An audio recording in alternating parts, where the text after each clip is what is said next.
Good afternoon. My name is Neil King. I'm the Secretary General of the International Association of University Presidents and the President of the Institute of Transpersonal Psychology in Palo Alto, California, USA. I have the honor of chairing this WISE debate. I'm going to briefly describe the topic and then introduce our distinguished panelists. And we have a very large topic in a very small amount of time, and so we will simply jump in. Our topic is Reforming Education, Mission Impossible. So we heard many of these issues foretold in the opening plenary, opening debate. We are looking at this time at the United Nations has indicated that it is this week that the global population has reached 7 billion, with a larger and larger number of young people. That we are looking at huge demographic shifts from anything we've known historically, that we are looking at the predominance of the issue of access for girls and women to education at all levels, that we are looking at tensions and including financial and political at both the regional and the global level, and that we are looking for funding for education around the world as very important issues. From our panelists, I'd like to introduce, to my left is Dr. Taysir Al-Naomi, is the immediate past Minister of Education in the Hashemite Kingdom of Jordan, and also very recently a member of the Senate. He also served as the Minister of Education from 2007 to 2009, and as Secretary General for the Ministry of Education from 2004 to 2007. He also previously served as the Vice President of the National Center for Human Resources Development from 1997 to 2004. Dr. Al-Naomi's academic career includes the positions of professor at Al-Balqa Applied University, Jordan University, United Arab Emirates University, and Mutta University. He has published more than 60 papers in refereed academic journals. Dr. Al-Naomi has a breadth of international experience at a senior level, having provided consulting services to the European Training Foundation, UNESCO, UNICEF, and UNDP. His work is focused on educational topics including curriculum development, monitoring learning achievement, assessing levels of environmental awareness, developing Pan-Arab strategy in student assessment, assessment of educational management information systems, national level situational analyses, and implementation of education reform projects and development of education for all national plans. To his left is Dr. Ustan Egurer. Ustan Egurer is the Professor Emeritus at Sabancı University, received his undergraduate degree from Manchester University in England. He undertook his graduate studies at the Maxwell School of Citizenship and Public Affairs at Syracuse University in New York, USA, received his PhD in political science in 1970, and joined the academic staff of Boazizi University. He has also been at the University of Michigan as a research scholar and taught at Syracuse University as well as the State University of New York, Birmingham, while on leave from Boazizi University. Between August of '92 and August of 2000, he served as the rector of Boazizi University for 2 consecutive terms.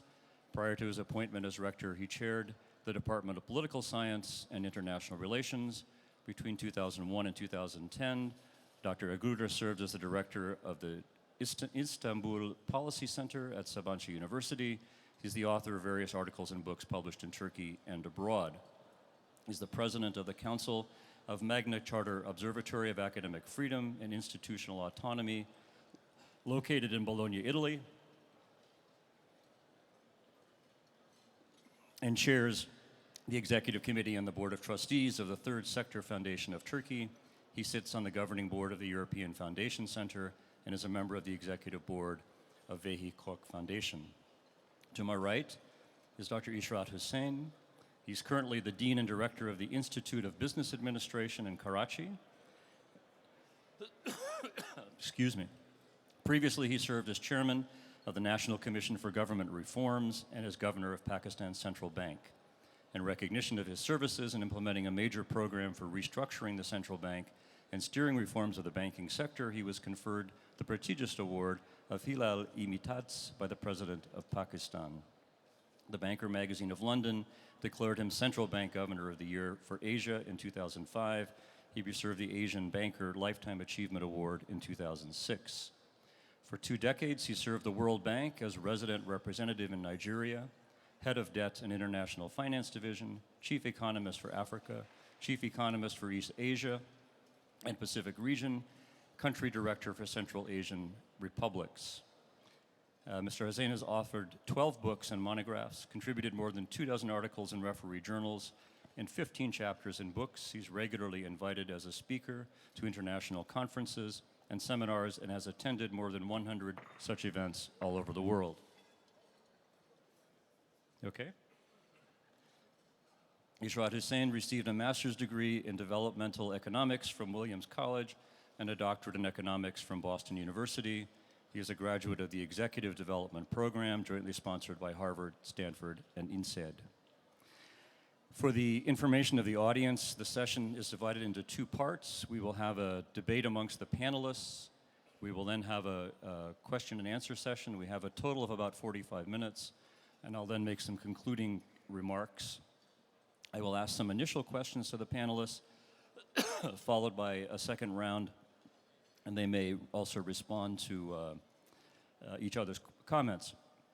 So I will begin by asking the minister the question of what reforms are needed and why is this a challenge? Why are we talking about this as a challenge today? Good afternoon. Thank you very much. I'm really glad to be here, part of this panel about a very important topic relating to education reform. The title is Mission Impossible. Definitely, it is not impossible if, and here I'm talking about many ifs. Definitely there are, many reform programs that have been implemented for decades around the world, but the big question is always raising, whether these reform programs are really achieving their intended goals and targets or not. However, the international experience and lessons around the world would tell us directly that it varies from one country to another. And there is no one conclusion that we can conclude that there is one recipe for any education program around the world. So what makes it successful in some countries or another, in fact, is the context within reform program itself is placed within the overall economic and social development. So the approach of copy and paste and just by, borrowing models from different countries to other countries will not work definitely. So, we have to be careful. And here, I would like to say that, education reform is about change. And we know that change takes time and takes effort. And also we have to be patient, especially when it comes to education. I could summarize just very briefly, where the world stands in terms of education reform. Definitely, it's lots of energy but little light. Everybody is talking about education reform. However, there is little light, that would tell that it is working in different fronts. Definitely one of the lessons that we have learned is that piecemeal approach to education reform will not work. We need to be holistic. We need to be systemic approach in terms of reforming education. We have to be visionary. As educators, we are grappling again with many key questions regarding what are our students should learn and be able to do, and what type of preparation they need to prepare them for the future, which we are speeding up in an exponential manner. So definitely there are still many barriers to education reform and change, whether within the system of education itself or outside. It is possible, provided that we are talking about homegrown initiatives. We are talking about tailor-made approach to reform of education. We are talking about school-based improvement models rather than system-wide improvement strategies. We talk about new voice and a new boss for education in terms of that education systems have to be held accountable by parents, by students, and local communities, rather than just by officials and legislatives. So I think pressure and support is also a strategy that we have to adopt, but we have to provide definitely teachers with a lot of support. We have to provide them with incentives and support at the workplace, but definitely education in the world, around the world, is under deep criticism in terms not only of student performance, but also in terms the way we are preparing our students for the future. Are we preparing them to be good citizens and global citizens? And in fact, whether our education systems are preparing students to be active citizens and engaged learners. We have to definitely revise and adopt new strategies, not only for teaching. There are many challenges in terms of ICT, in terms of youth bulge, in terms of high rate of unemployment, in terms of gender parities around the world, and low participation of women in labor force. Definitely, I mean, again, the key for success is focus at the school level with wider decentralization, but also put education within its proper context, which is socio and economic development. Education reform is not a technical exercise. It is a political, and it is about advocacy and engagement. It is all about linkages and alignment. That's why it is, as it stands right now, mission impossible. I would like to conclude by saying definitely the mission impossible, because the current approach to education reform is focusing on engineering of inputs of education. And these are in no way would necessarily be translated to a change in the learning environment and in the learning process, so that we have to change the approach. If we continue with the same approach, focusing on inputs, teacher preparation, curricula development, and so forth, these are vital and important, but they are not the right intervention. The right intervention should come from the process level of education rather than from the input level. Thank you. Thank you, Mr. Minister. The next question is going to go to our colleague, Professor Gruder. I wonder if you could speak to a couple of different points that we spoke about earlier today. One is that the planet's population is serving beyond 7 billion people with dramatic demographic shifts and increases in young people. And the other is the aging of the international professoriate and the generational distance from digital natives, the implications of technology. Thank you very much, Neil. It's nice to be here, and it's very difficult to compress our answers into such a short period of time. And you gave me some challenges with respect to demography and aging populations, or aging professoriate, as you called it. Well, I come from a country where, if not as drastic as other parts of the Middle East, we have a young population. And young population is, I think, will be an asset unless you educate them. If you educate them, and if you educate them properly, if you give them quality education. That's why I think education in these parts of the world are extremely important. And it's a very important policy matter on our agenda that we have to deal with. Now, when you come to the digital divide, you know, the importance of the new electronics for the education systems, a lot of us think that I have those in my country as well. If you just provide the technology to the students, buy tablets or computers, put on the table, you solve your problems. I think technology is an important part of education, but it's how do you use that technology? I mean, the students have to be educated on what goes into that machine and what comes out of there. So we have to think of the content. We have to think of how do we use that technology to educate our students. It's a great opportunity, but it should be turned into an opportunity by really studying the process and developing the proper procedures for it. About the aging professoriate, here, of course, I mean, if you're in the universities, you have this divide between the students and the older generation who is not very much in tune with the contemporary technology. Now, how do you bridge that gap? I don't know the answer. I don't know the answer. Sometimes the youth, with their proficiency in technology, create or put enough pressure on the faculty to change. But in other places, I've seen a lot of resistance. I think this is something that time will take care of. And time moves on very quickly during these days.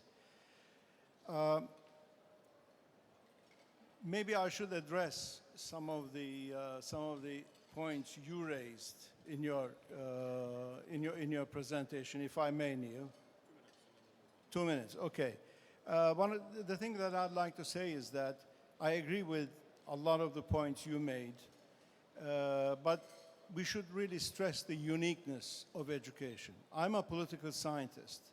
I look at the education from the political scientist point of view. And I think education is a very unique policy area which does not give itself to change very easily, to reform very easily. Why? Because education plays a very important part in the ideology of our nations. And the function of education in many instances become instilling an ideology, whatever that ideology may be, in different contexts. So it is very different. It's very, very difficult to really move the bureaucracies that grow around that nation building or that ideology instilling process. Thank you very much. Thank you. Next, we're going to turn to our colleague from Pakistan, Dr. Hussain. And the question, again, a couple of parts. The need, some explanation, some discussion of the need to focus on educating girls and women, and then the increasingly close correlation between the level of education and the opportunity for meaningful employment. Thank you. Thank you very much. I think there is now very comprehensive studies which have been taken all over the world, Africa, Latin America, Asia, which show that investment in female education has the highest rate of return. And it's not just the economic rate of return, but the social rate of return also is quite high, for the simple reason that if you are able to educate the woman, she has the collateral benefits spread over the entire family, which is better nutrition, better environment, better health care. So the human development aspects of investment in education, family spacing, for example, you've been talking about 7 billion people. The woman who is educated has a much better appreciation of the choices she can make about raising the family. And therefore, the enormous benefits, social and economic, which accompany the investment in female education has made this as the most attractive investment in all other competing demands. Why is it that some places it has done very well and other places it hasn't been very successful? There are a number of cultural, religious, and other political problems which retard this movement. So it is not that you have to be convincing people about the benefits of education, but it is about the decision makers who should be persuaded that this is the way they should go, despite the fact that there may be initial resistance. I mean, people talk about the tribal areas of Pakistan. A survey by Gallup just recently showed that the number one demand of the people of that area is education for girls. So this is counterintuitive, that people feel that the remote you are and the more distant you are from the civilization, you may not be able to demand for these kind of services, but that's not true. So we should listen to the constituencies and advocacy on the part of the non-governmental organization, on the political parties in order to persuade the decision makers to carry out the reforms. For example, we had female education enrollment rates in the primary go up by 20% by giving the incentive to the female household that she will be given a 200 rupees incentive payment if she sends her girl education. And it took off, and 20% enrollment, persisted. So there are ways and means whereby you can actually accomplish this goal. It is how you bring about the decision makers to this particular point. And the correlation between education and rates of employment is becoming even more close because of globalization, because of technology, because of mobility of factors of production, and the skill intensity of production process itself. Therefore, the more educated and the more skilled you are, the more employable you are, and you have demands across the borders, not only confined to your own borders. So a global issue. So thank you. The chair has a timekeeper in front of him or her, and this one tells me that we have 7.5 minutes left. So rather than do a second round of questions to our panelists, we have 2 microphones available for the audience. Where are those microphones? If you'd like to ask a question, anybody in the audience, we have a microphone there. Give folks who are in the audience an opportunity to ask the panelists a question or make a comment about the topic that we're discussing. Anybody with a question? Otherwise, we will turn back to our panelists, so I know have a lot more to say on these topics. So a question for all of you that I have is, we've heard about the uniqueness of education, and we've heard about the difficulty and the necessity of influencing the decision makers. How do we do that? There's a gentleman who has a lot of experience in government. He knows the answer. So, Thank you very much.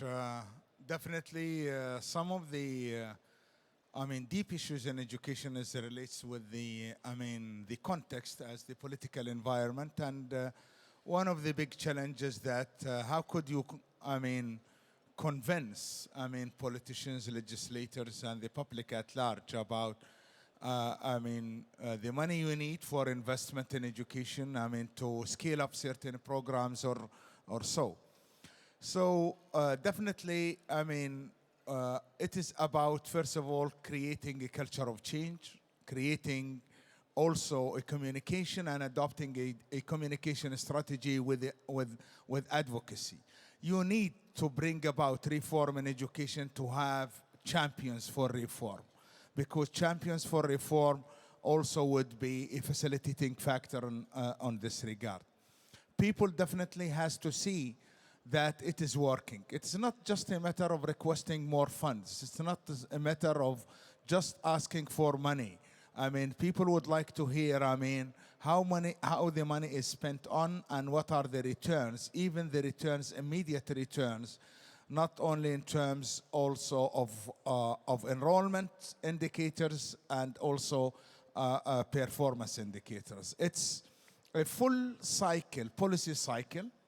We cannot, say this is only just for a minister affair, and so you have to be engaged continuously.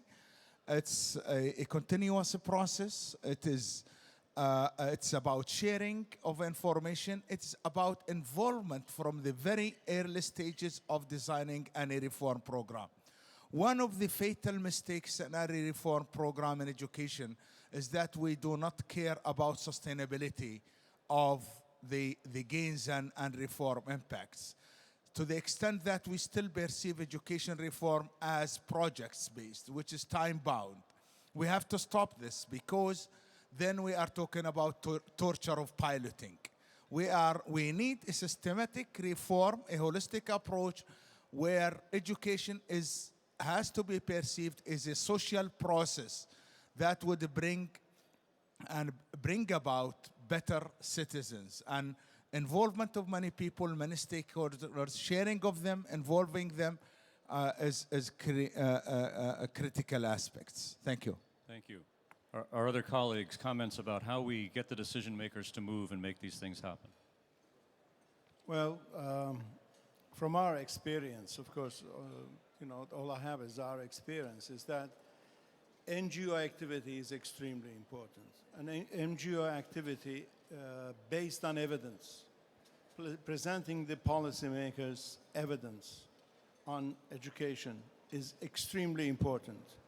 And establishing dialogue not only with the ministries, the concerned bureaucracy, and the leadership, but you have to really go deep down into the policy making, within a policy making content. This is extremely important. You sort of have to open the doors, the windows of ministries to fresh air that comes in from the society, from the marketplace. And I often find those doors very, very closed. NGOs, through policy advocacy, could play an extremely important role. And in my country, I think within the past years, in the past 10 years, we have made some dent in the policy-making scene of the Ministry of Education. You have to, as NGOs, one of the other problems, I think, you have to establish credibility, both with other stakeholders of education in the society and also with the ministry itself. You have to establish a sort of trust, credibility, so that the evidence you present is taken seriously. I'll stop here. I could say a lot more, but I'll stop. It's a big topic. So opening the doors and windows of the ministry, impact of the marketplace, something you know something about? That's not good enough, because the problem is what economists call as a time inconsistency. The benefits of investment in education are over a very long term. They are highly diffused. They are not instantaneous. They are not immediate. They are not so visible as to attract the political oversight. The politicians' sights are on immediate gratification, and education does not perform that. So why should they, in order to win the 5-year electoral cycle, invest their energies and their money into something for which there are no tangible and visible results during that 5 years? And that is a time inconsistency problem. There must be a national consensus among all political leaders that education is a long-term benefit to the country. And it is in the interest of all political parties in order to have a vision and a strategy which is spread over 20 years and 25 years in order to make the change. Unless that consensus exists and the advocacy by NGOs, by the academics, by the media, they would open these doors and open these windows. But unless there is a political consensus, every political government is not persuaded that they should really care for education, because they don't get the kudos for that during that electoral cycle. So long-term return on investment doesn't sell. Short-term return on investment doesn't happen with education. It's a dilemma. And you're talking about consensus in an environment where politically, globally, we are more polarized than we've ever been before. Consensus is almost non-existent. How do we fix that? Microphone. I have my notes here. I've just mentioned dialogue in a polarized context. It is extremely important. And I think dialogue based on evidence, based on serious study, based on serious research is extremely important. And NGOs, I think, come in very strongly at this point. Of course, I agree with you. You know, consensus is important, but the question is, how do you build that consensus?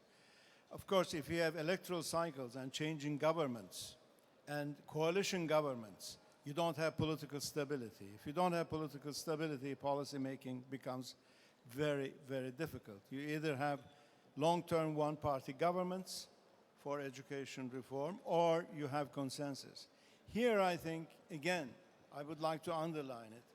Within a democratic framework, participatory framework, consensus building, NGOs should help build consensus. NGOs should help transcend the polarized context. And how do you do it? Again, I underline it. You do it through evidence. So on the note of evidence, at least in the United States today, there is a political tendency to ignore scientific outcomes because they're not convenient and they don't correspond with existing ideologies. So what does one do in a situation like that? Well, patient. definitely these are valid arguments in terms of. Let me just, point out that there are, certain issues that relates also to this in terms of political framework that drives the education policy itself. One of them is they are great ideas, but in terms of practice and implementation, many things would lose its meaning. One of them is the movement towards standards in education. Around the world, we hear about standards. What students should learn and be able to do. Curricular standards, professional development standards, ICT and education standards, and so forth. Unfortunately, there are two things. One of them that in practice, standards in education becomes standardization of education, which kills the innovation in education. That is, bringing everything in education, in the same procedure, in the same way it is moving. There is no innovation when it comes to standardization. The second thing, and here it relates to science, and in terms of also performance and standards. This is a valid argument. I know that there are many countries now, and here I would like to capitalize on what is called here in this part of the world the Arab Spring. By the way, the Arab Spring is not an outcome of a somehow it is because of engagement at the political level. It is not because of economic situations or unemployment. Definitely it is because of social dimension relates to equality of opportunities, engagement, participation, and so forth. That's why, education in this region has, and around the world, I think we have to revisit the way look to education in terms of, from an economic perspective only. While everything is judged by return on investment and building human capital in a sense that this is an input for an engine of growth in itself. I think education has to be revisited to create a social capital in a sense that we have to bring, citizens who believe in democracy, citizens who believe in equal opportunities, citizens who believe, in themselves and their potential. And this is a challenge for education, in fact, not just looking from education from an economic perspective. One of the missions impossible. Why it is impossible, I think? Because we always look to education from economic perspective. I don't mind to look to it, but definitely education is a social process and has to go within a social context too. Thank you. Thank you very much. It turns out that we actually again have 9 minutes and 20 seconds, so I think the first call was maybe a little premature. So, and there are some questions from the audience. Question. So the microphone is over there.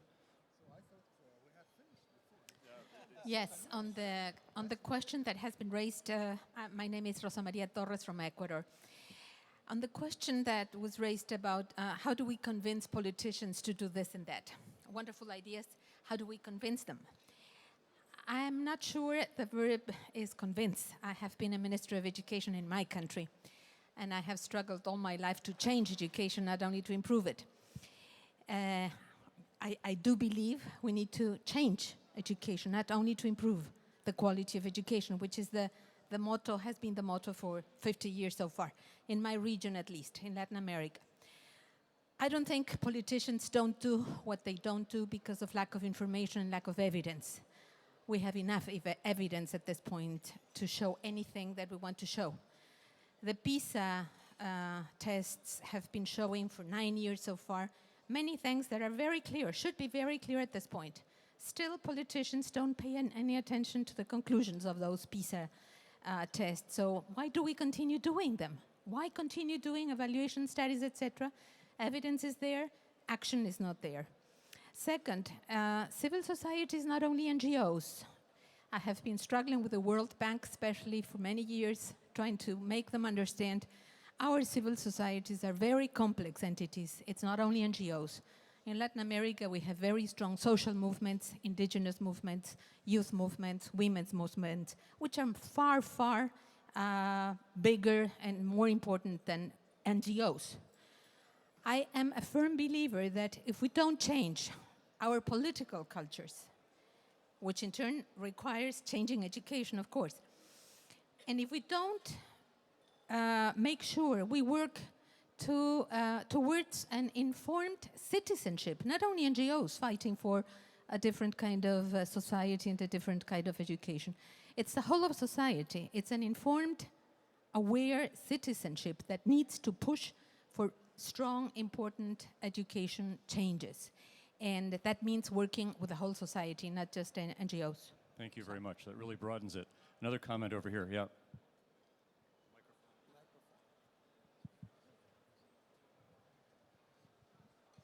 Hi, my name is Salma Musa. I'm a senior at Georgetown here. I have two quick questions. One for Mr. Al-Noaimi. You keep stressing the importance of the being region, cultural, social specific, to certain contexts. But do you think there are any aspects of education that we can apply globally? And secondly, to Mr. Ergud, you mentioned the importance of civil society and engaging NGOs. But what do you recommend for a region like the Arab world, where even after the Arab Spring, civil society is extremely constrained and the governments pre-approve the lists of NGOs that can operate, especially when they're dealing with very controversial issues like deficiencies in the state and education? They're restricted in their function, shut down, harassed, intimidated. So this severely restricts their ability to operate. So what do you think we can do in the absence of a vibrant civil society in the Arab world? Excellent. Two very good questions. Mr. Minister, yes. Thank you very much. Definitely when I said that there is no one recipe for reform success in education in terms of ingredients. That in any way does not mean that we cannot benefit from international and global under what is called best practices, although they are best because of its own context rather than, and this is not a call that definitely they should be copied and pasted. What I meant is that what makes a reform happening within a particular context does not necessarily will make it automatically happen in another environment. So we have to be very careful in adopting certain initiatives and certain practices, because the context within which these practices, has succeeded might not be another. But definitely there are many practices around the world that could be shared, whether in teacher education, curricular development, initiatives in ICT, even in terms of communication strategy or advocacy strategy, or even building consensus around reform programs. These can definitely be shared. However, but it is not a ready-made recipe where we can take it and implement it. It has to be contextualized. That's why it has to be homegrown. Thank you. Thank you.